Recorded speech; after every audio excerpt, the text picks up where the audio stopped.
여러분 안녕하십니까? 크립토 토마토입니다만 정보가 많이 없는 날이어가지고 여러분들께 제목에서부터 말씀을 드리고 영상을 시작해 보도록 하겠습니다.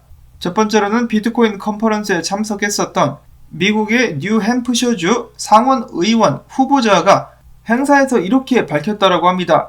만약에 당신이 나에게 응원하는 차원에서 정치 후원금을 보내려고 한다? $100, $50 이렇게 나에게 돈을 보내지 말고 그 돈으로 비트코인을 사라. 왜냐? 그 어떤 정치인들도 녹아내리는 피앗 법정 통화의 가치 하락에서 당신을 구출해 줄 수 없다라고 이야기를 했기 때문입니다. 많은 사람들이 나라가 나를 도와줄 것이다. 정치인들이 국민들을 보호해줄 것이다 라고 생각을 하는데 잘못된 것이라는 것이죠.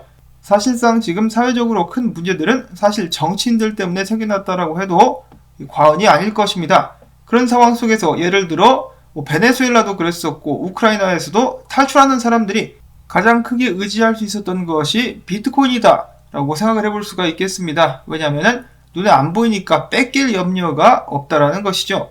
그리고 또한 물가 상승, 법정화폐 가치 하락 때문에 고통받는 시민들 역시 비트코인을 통해서 많은 도움을 받을 수 있다라고 생각을 해볼 수가 있겠습니다. 마찬가지로 비트코인 컨퍼런스에 참석했었던 신시아 루미스 의원 역시 비트코인이 사람들의 삶을 살리고 있다, 사람들을 보호하고 있다라고 공개적으로 발언을 하기도 했었는데요. 자, 그런 의미에서 정치인들에게 의지하지 말고 비트코인을 통해서 스스로를 보호할 수 있기를 바란다라는 것이 이 상원의원 후보자의 메시지라고 볼 수가 있겠습니다.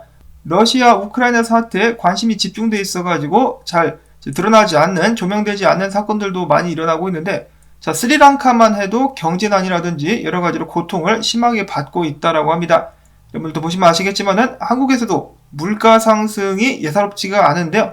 예를 들어 달러를 들어보면은 달러가 최근에 엄청난 강세를 보여주고 있죠.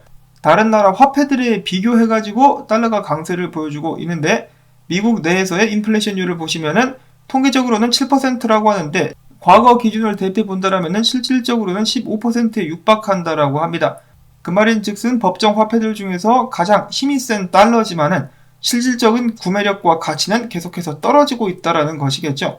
저도 당연히 이런 사태에 대해서 비트코인이 무조건 정답이다라고 말씀을 드릴 수는 없습니다. 그렇지만 비트코인이 정말 좋은 대안이 될 수 있을 것이다라고 기대를 해보고 있는 것입니다.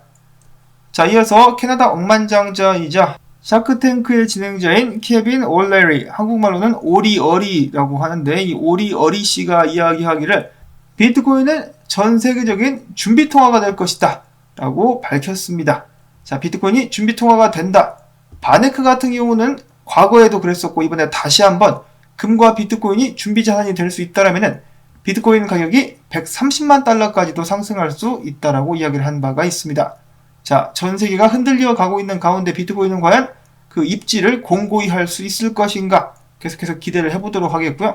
한편 미국 상원 공화당 정책위원회 같은 경우는 암호화폐가 주류로 가고 있다는 정책 보고서를 발표했다라고 합니다. 자, 당연히 새로운 내용은 없었다라고 하는데 그럼에도 불구하고 이 보고서를 통해서 암호화폐 정책에 대한 공화당의 응집력을 보여준다는 점에서 의미가 있다라고 코인데스크는 분석을 했었다라고 합니다. 자, 근데 공화당뿐만 아니라 신시아 루미스 상원 의원과 함께 민주당에서도 초당파적인 친암호화폐 이 법안을 준비하고 있기 때문에 계속해서 기대를 해보도록 하겠고요. 자, 다음으로는 바로 비트코인 분석으로 넘어가 보도록 하겠습니다. 자, 비트코인이 중간에 끼었습니다. 비트코인을 상승으로 이끌려는 세력들 같은 경우는 비트코인 가격을 42,700달러 위로 올려야만 될 것이고 비트코인을 끌어내리려고 하는 곰 세력들 같은 경우는 비트코인 가격을 42,100달러 아래로 끌어내려야 된다라고 매튜 헤랜드 분석가는 상황을 보고 있었습니다. 자, 과연 비트코인은 위로 가게 될 것인가 아래로 가게 될 것인가? 이렇게 비트코인이 아슬아슬한 모습을 보여주고 있는 상황 속에서도 희망의 끈은 이어지고 있다. T-아날리스트 분석가 같은 경우는 이야기하기를 자, 하락형 쐐기가 보여지고 있지 않느냐. 그런 의미에서 비트코인은 위로 뚫고 올라가게 될 것이다. 그리고 더 좀 오바를 해가지고 3일봉도 아니고 3달봉을 봐라. 3달봉을 보면은 비트코인이 불페넌트를 만들면서 위로 올라갈 준비를 하고 있다라고 이야기를 하고 있습니다. 자, 비트코인 상승할 수 있을까요? 크립토 로보라는 분석가 역시 비트코인이 추세를 뚫고 나서 지지 확인을 하고 있는 단계다. 지지 확인을 마치게 되고 나면은 올라갈 수 있을 것이다 라고 긍정적인 분석을 이어갔습니다. 자, 그 다음으로 BTC Fuel이라는 분석가 같은 경우는 비트코인이 100일 2평을 테스트하고 있다. 테스트하게 될 것이다 라고 이야기를 하면서 테스트를 하게 되고 나서 상승할 것이다. 그 말인즉슨 지금보다 조금 더 내려올 수 있다라고 보고 있는 것 같죠. 좀 더 내려와가지고 100일 2평을 테스트한 후 비트코인은 상승할 수 있을 것이다. 마이클 반데포페 분석가도 비슷한 의견을 보여주고 있습니다. 비트코인이 좀 더 내려올 수는 있겠지만은 지지선이 여기 있고, 그리고 내가 봤을 때 결국 비트코인은 55,000달러짜리까지 한 번은 올라가 줄 것이다 라고 예측을 하고 있다라고 하네요. 그러려면은 지금 자리에서 잘 버텨줘야만 되겠죠. 5만 달러 이상까지 올라가게 된다면은 다시 한번 비트코인에 활력소가 돌지 않을까라는 생각을 해보는데, 렉트 캐피탈 분석가는 기술적으로다가 봤을 때 비트코인이 38,000달러 위에서 머물러주는 한 여전히 더 높은 저점을 기록하고 있는 것이다 라고 이야기를 해주기도 했었습니다. 마지막 마지노선이 38,000달러다 라는 것이겠죠. 자, 당연히 비트코인의 추가적인 하락을 보고 있는 분석가도 있습니다. 이런 식으로다가 그냥 과격하고 잔인하게 비트코인이 떨어져 버리게 될 것이다 라는 예측들도 계속해서 나오고 있죠. 피터 브렌트도 계속해서 비트코인이 떨어지게 될 것이다 라고 나발을 불고 있는 상황.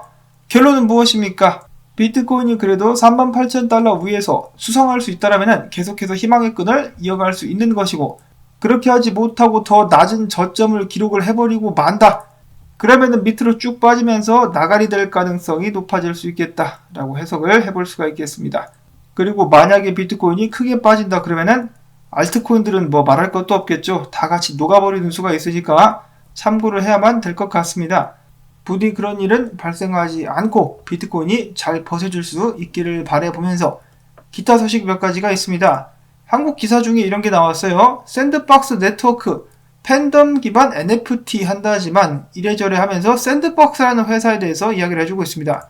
자, 샌드박스 하면은 떠오르는 회사는 메타버스를 개발하는 그 샌드박스가 생각나는데, 이 샌드박스는 그 샌드박스가 아닙니다. 국내 샌드박스예요. 스트라이크와 마찬가지로 제대로 된이라고 하면 좀 그렇고, 비트코인 라이트닝 네트워크를 열심히 개발하고 있는 그 스트라이크가 아니라 업비트 스트라이크라고 이 동대문 스트라이크가 있죠. 이 샌드박스도 마찬가지로 조선 나이키라고 불리는 한국의 샌드박스라고 합니다. 그래서 착각하시면 안 된다.